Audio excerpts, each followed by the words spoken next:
Hi po. So yeah, good morning. Um, this is a simple video tutorial on how to access the Canvas LMS. So first of all, check muna natin po sa courses, aling section ng paglalagyan natin ng modules, quizzes, assignments, announcements, etc. So once you click the section po ng inyong klase, so this is the interface. So my home, announcements, assignments, discussions, grades, people, pages, files, syllabus, outcomes, rubrics, quizzes, modules, big blue button, collaborations, scores, analytics, item banks, attendance, chat, and the settings. So, unahin po natin dito sa announcements. Okay? So, kung may gusto ka pong i-announce para sa mga estudyante mo, regarding sa kanilang gagawing task or anything, ganito po, click nyo lang yung announcements and then ito yung magiging interface. So, you can edit topic title, ayan, topic content,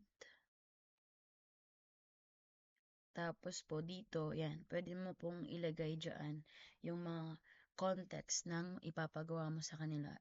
And then, pwede kang mag-attach, okay, any files, PDF files, or a picture po ba, and then at kung ano pa.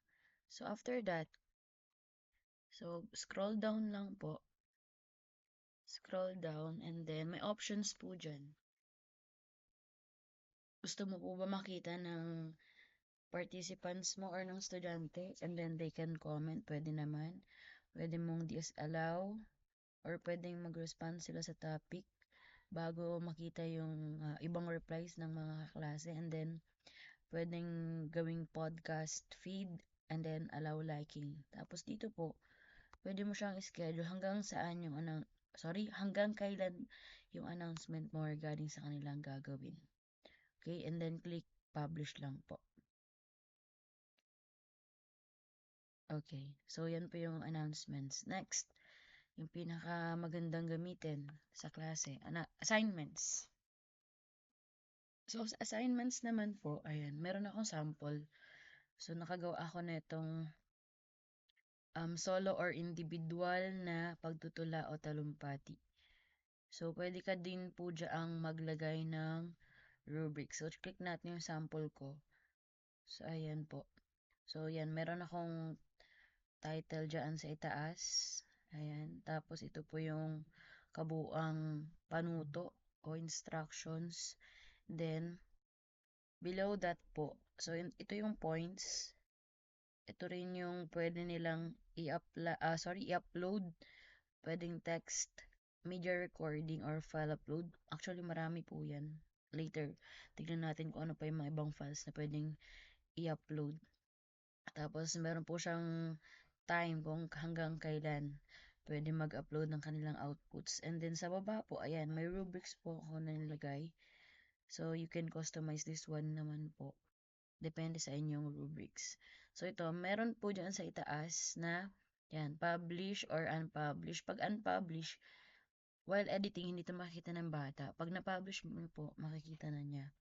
And then, assign to, pwede mo i-assign sino-sino po ba ang gagawa ng task na yan. Okay? Tapos, yan, you can edit, and then sa 3 dots po na yan, pwede nyo i-send to, i-copy, at saka i-share sa commons. So, sa commons naman po, as we all know, na ito ay programa ng, or isa sa mga platforms ng DepEd na kung saan pwedeng makita ng buong Pilipinas or ng mga teachers yung inyong ginawang assignment or yung rubrics, kasi yun naman pinaka-importante.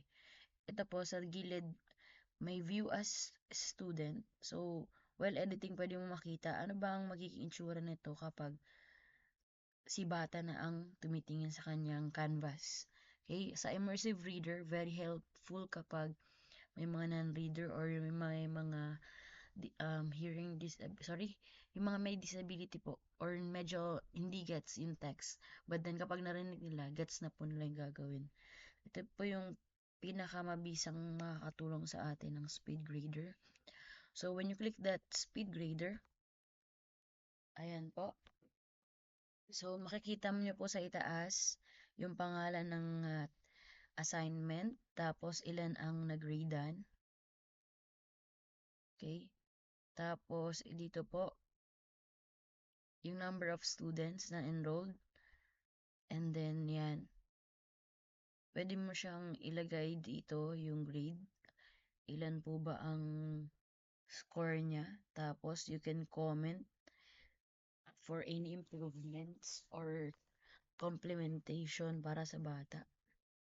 Tapos, ayan, pwede ka pong mag-upload ng file. For example, may follow-up activity ka na gagawin. So, dito na sa itaas, ayan yung arrow. Sunod-sunod lang po yan. And then you can exit. Click X lang po. Okay? Yung dito. Exit nyo para makabalik po kayo dito sa interface na ganito. Okay? So, yan po yung assignments. Next naman po, discussions. So, I think discussions is helpful para sa open forum. For example, meron kayong mga tanong sa bata or meron silang mga tanong, they can simply reply sa inyong, ayan, mag-add ka lang po ng discussion dyan. Okay? You can put title.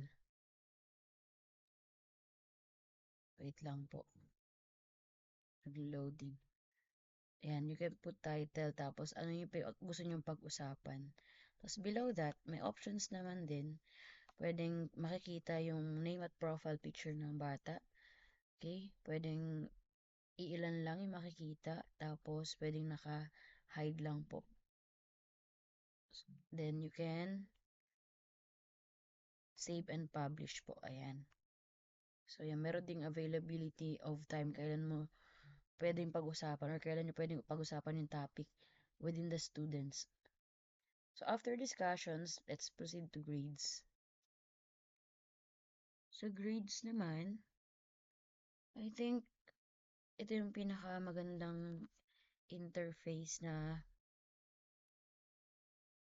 malayo doon sa sa traditional. So wait, naglo-loading lang po.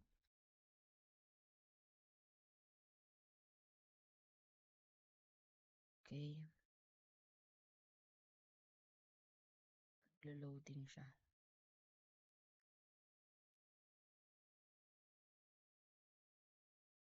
Okay. Next, grades. So dito sa grades po ay ito yung summary ng kung ano yung mga naipasa nila or ilan na yung percentage ng kanilang naipasa within your subject area or yung sa klase mo po. So, naglo-loading siya.